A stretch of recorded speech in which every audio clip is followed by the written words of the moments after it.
Olá, profissionais de saúde. Meu nome é Edmeire Ferreira de Araújo, eu sou assistente social.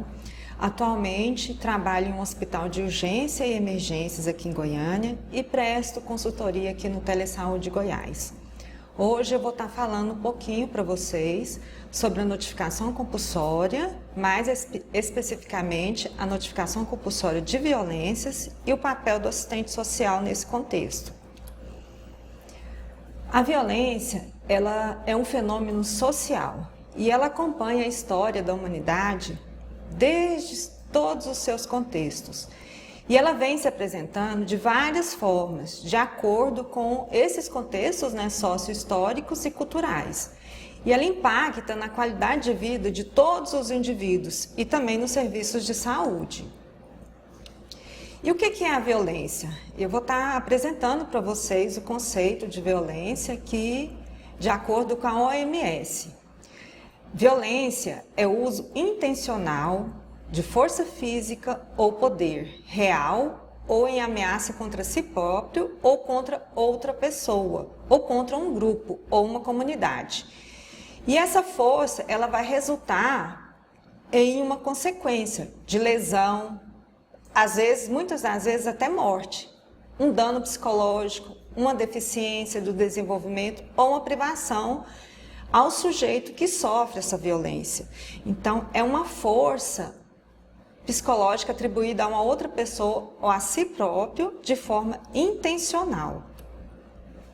E existem alguns tipos de violência, como a física, a psicológica, a sexual, a de negligência, a autoprovocada e a patrimonial. A violência física, ela vai ser qualquer ação não acidental que vai gerar um dano físico ou uma enfermidade, como os golpes, queimaduras, fraturas, machucados, lesões e cortes. Então, a violência física, ela é mais aparente no sujeito, na pessoa que a sofre. E ela é de forma não acidental e algumas vezes até intencional. A violência psicológica vão ser os insultos, as críticas, as ameaças, intimidação, isolamento e a desvalorização. Esse tipo de violência não é tão aparente quanto a violência física, mas existem formas e maneiras da gente estar detectando no sujeito, no nosso paciente. E a violência sexual é todo ato ou jogo sexual cujo agressor tem uma relação de poder com a vítima. E estimular a vítima ou utilizá-la para obter satisfação sexual também é um tipo de violência. A violência de negligência são quando as necessidades físicas básicas não são atendidas pelo cuidador, sendo esse cuidador capaz de cumprir tais necessidades. São as necessidades como alimentação, higiene, vestimenta, proteção, segurança e cuidados médicos. Essa também é um tipo de violência que deve ser notificada.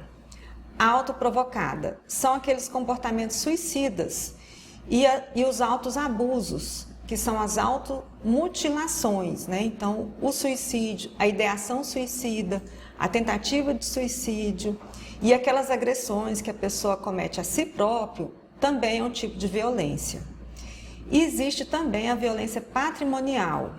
É aquela cujo agressor retém, subtrai, destrui parcial ou total os bens do outro, objetos de valores e seus recursos econômicos.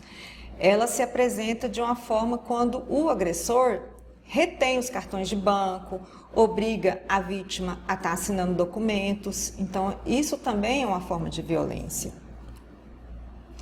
E a violência, ela é um fenômeno complexo, relativo a diversos fatores e causas, que pode deixar marcas profundas na pessoa.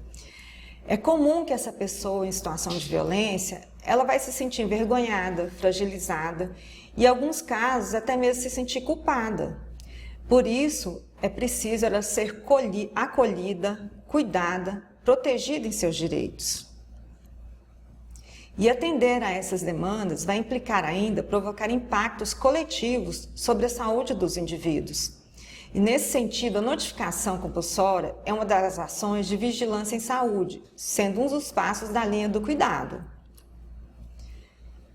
E a notificação compulsória ela está prevista em várias normativas do Ministério da Saúde, como a Lei nº 6.259, de 1975, que ela é relativa às doenças que podem implicar medidas de isolamento ou quarentena.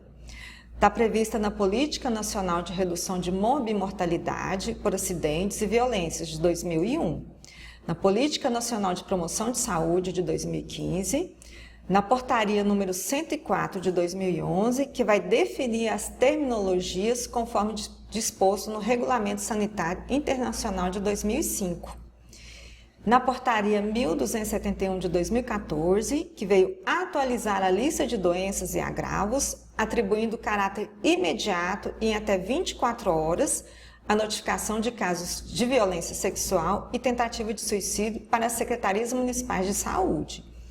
E a Portaria 2004 de 2016, a Portaria 204 de 2016, que vai definir a Lista Nacional de Notificação Compulsória de doenças, agravos e eventos de saúde pública, nos serviços de saúde públicos e privados, e em todo o território nacional.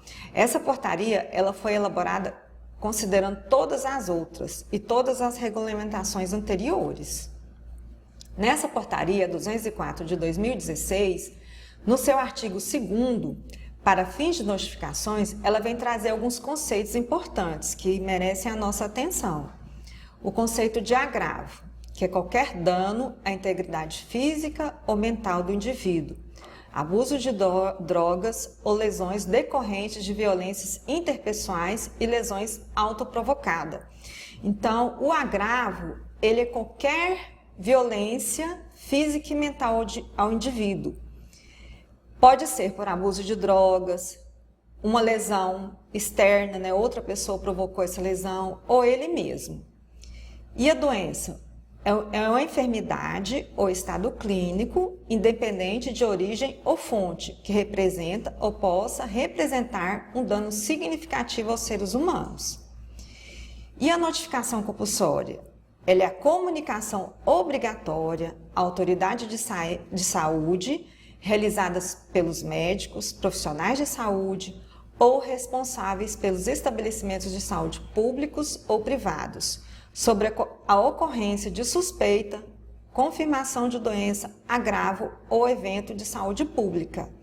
Então, a notificação ela é obrigatória a todos os profissionais de saúde. Os casos suspeitos e comprovados. Percebeu que houve um agravo em âmbito físico, mental, psicológico ou autoprovocado, deve-se realizar a notificação conforme a portaria. E com a publicação da Portaria 104 de 2011 e posteriormente a 1271 de 2014, a notificação de violência ela passou a integrar a lista de notificação compulsória, de modo a atender à obrigatoriedade prevista no ECA, né, o Estatuto da Criança e Adolescente, de 1990, o Estatuto do Idoso, de 2003, e a Lei 10.778, de 2003. E em âmbito da tentativa de suicídio e da violência sexual. Os casos de tentativa de suicídio, eles devem ser notificados de forma imediata, com encaminhamento e vinculação do paciente aos serviços de atenção psicossocial, de modo a prevenir que o novo caso de tentativa de suicídio se concretize. Então, é de extrema importância realizar a notificação imediatamente e encaminhar essa pessoa, esse paciente, ao serviço psicossocial. E deixar bem claro que esse atendimento na rede é de porta aberta, que ele vai chegar lá e vai conseguir ser atendido. A violência sexual, ela também deve ser notificada de forma imediata, que visa agilizar o atendimento da pessoa e seu acesso às medidas de profilaxia, às doenças sexualmente transmissíveis e às hepatites virais. E no caso das meninas ou mulheres, visa também o acesso imediato à contracepção de emergência, que pode causar, né, uma gravidez indesejada e uma consequência muito maior para essa pessoa. E a notificação dos casos suspeitos ou confirmados, obrigatória, né, a todos nós, profissionais de saúde, nas instituições públicas e privadas, ela pode ser feita também por outros setores, como a educação, saúde indígena, CRAS, CREAS, CAPS, conselhos tutelares, centros especializados de atendimento à mulher, dentre outros. Esses profissionais que estão nesses serviços também devem realizar a notificação compulsória. E esses são os objetos de notificação. Deixando bem claro, eu vou frisar muito isso, casos suspeitos ou confirmados. Então, quais são esses objetos? Homens e mulheres em todo o ciclo de vida, que sofreram a violência doméstica, intrafamiliar, sexual, autoprovocada, tráfico de pessoas, trabalho escravo, trabalho infantil, uma intervenção legal, tortura, violências homofóbicas. Todos esses são casos que devem ser notificados. E a violência comunitária, aquela que é fora do âmbito familiar, fora do âmbito privado? Devem se notificar as violências contra as crianças, adolescentes, mulheres, pessoas idosas, indígenas, pessoas com deficiência e população LGBT. São aquelas violências normalmente que acontecem fora daquele âmbito doméstico, né? Em vias públicas, em locais públicos. Essas violências também devem ser notificadas. E esses são os marcos referenciais legais. A lei, né, da criança e do adolescente de 1990, o ECA, a lei 10.778 de 2003, que é a notificação compulsória de violência contra a mulher em serviços de saúde público e privado, passou a ser obrigatório. A lei 10.741 de 2003, que é o Estatuto do Idoso. O Plano Nacional de Enfrentamento à Violência Sexual Infanto-Juvenil, que é de 2007. A Política Nacional de Enfrentamento de Violência Sexual e ou Doméstica contra a Mulher, de 2008, e o Plano de Ação para Enfrentamento da Violência contra a Pessoa Idosa, também de 2008. E a notificação, ela deve promover novas organizações e estrutura de atendimento, que qualifiquem a atenção à pessoa em situação de violência e seus familiares. Ela não pode ser vista a partir apenas de uma lógica burocrática, apenas como um procedimento administrativo. Ela vai muito além disso. Notificar implica compromisso com a pessoa que está em sofrimento e que necessita de proteção e cuidado. A notificação de violência interpessoais e autoprovocadas, ela vai exigir de todos nós profissionais de saúde e dos gestores uma postura ética e cuidadosa em relação à pessoa que vivencia a situação de violência e a sua família.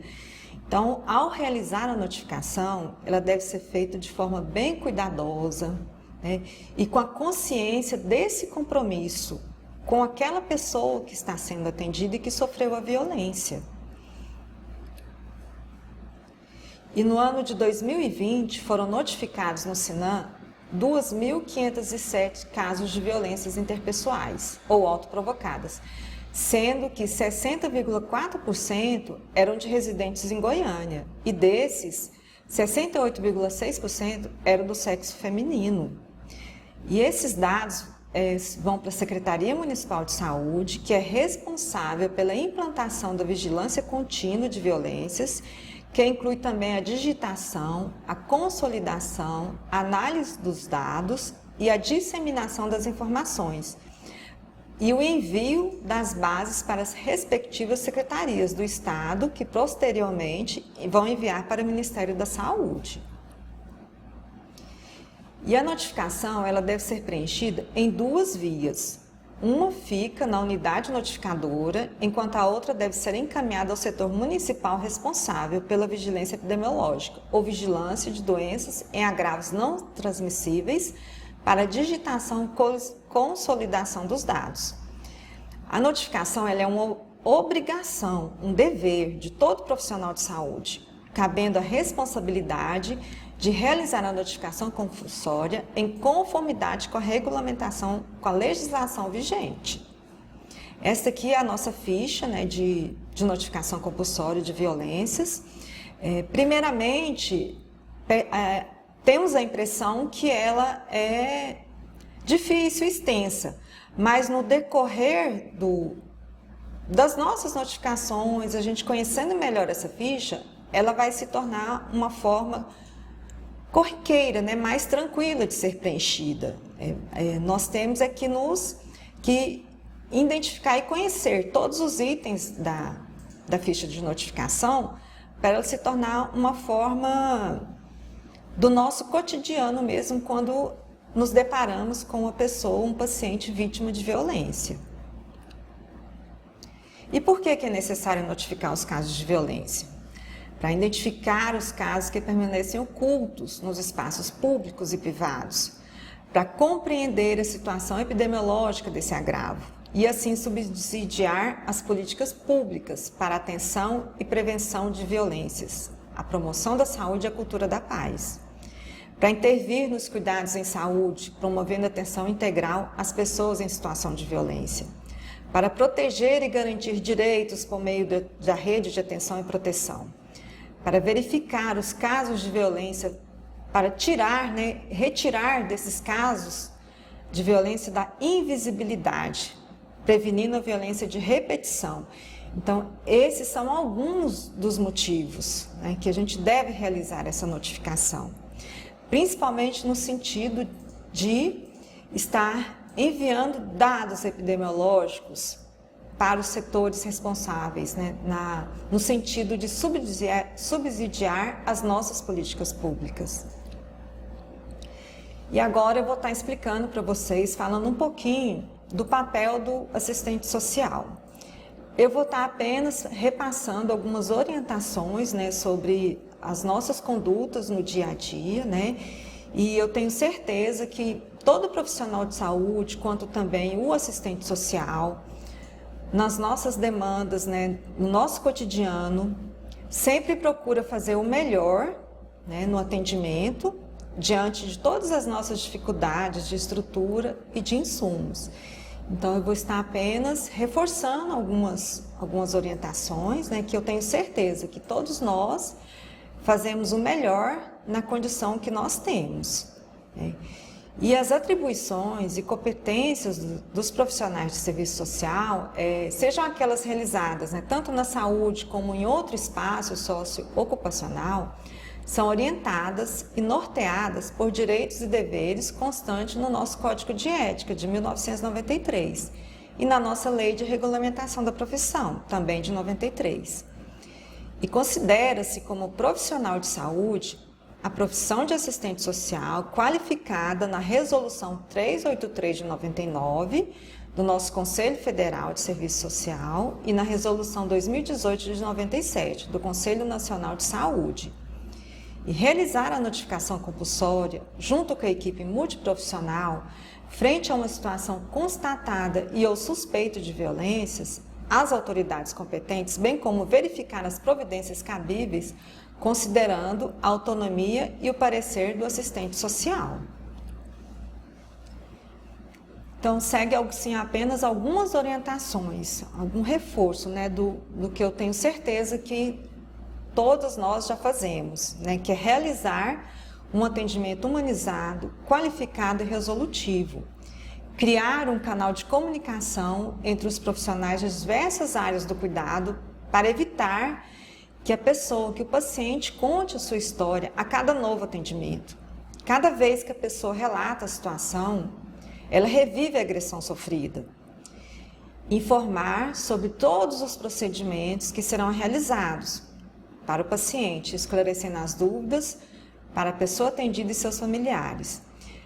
Esse item, criar um canal de comunicação entre todos os profissionais, é de extrema importância, porque a gente percebe o quanto é difícil para a pessoa que vem sofrendo uma violência, todas as vezes que ela procura um atendimento, que ela vai ser acompanhada, ela ter que repetir a sua história. Então, é de extrema importância que todos os profissionais se esforcem nesse sentido, de criar esse canal de comunicação, para estar poupando esse paciente de reviver essa agressão sofrida. realizar os encaminhamentos necessários para os demais serviços da rede de atenção e proteção de pessoas em situação de violência, assim como para as instituições de garantia de direitos, como os conselhos tutelares, conselhos de direitos, Ministério Público, Defensoria Pública ou de responsabilização, que são as delegacias, conforme a necessidade de cada caso.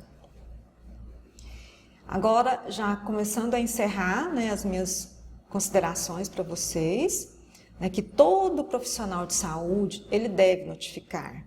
A notificação compulsória, ela está em conformidade com a legislação, e a notificação, ela não é uma denúncia policial, ela é uma comunicação de um evento, de um agravo, de forma grave que foi acometida aquele paciente. E ela está em conformidade com uma regulamentação, com a legislação. E a comunicação aos órgãos em âmbitos legais, eles é que vão tomar as providências, de acordo com cada caso e de acordo com aquilo que foi sofrido pela pessoa.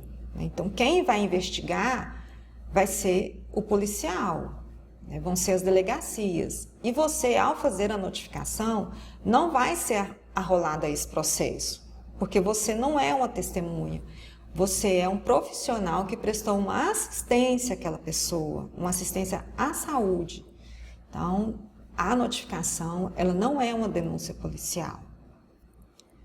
E ela não se restringe a uma ou outra categoria profissional. O ideal é que o primeiro profissional que realizou aquele primeiro atendimento faça essa notificação.